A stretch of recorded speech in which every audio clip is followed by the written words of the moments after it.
Hello everyone, welcome to our channel. ఈశాన్య మధ్య బంగాళాఖాతంలో ఏర్పడినటువంటి అల్పపీడనం తెలుగు రాష్ట్రాల్లో గత 24 గంటలుగా కుండపోతగా ఉరుములు మెరుపులతో కూడినటువంటి వర్షాలు.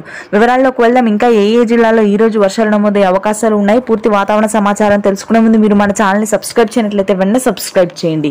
ఇక లేట్ చేయకుండా వివరాల్లోకి గనక వెళ్ళినట్లయితే 2 తెలుగు రాష్ట్రాల్లోనూ రానున్నటువంటి వారం రోజుల పాటు అక్కడక్కడ భారీ వర్షాలు నమోదు కానున్నాయి.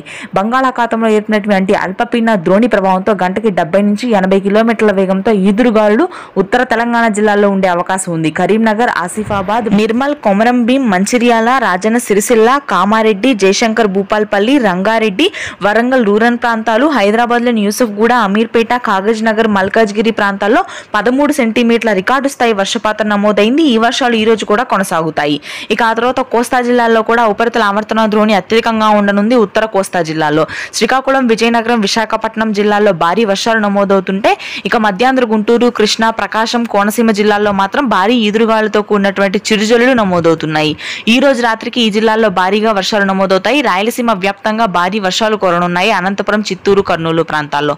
ఇది ప్రస్తుతానికి ఉన్న వెదర్ అప్డేట్. Thank you.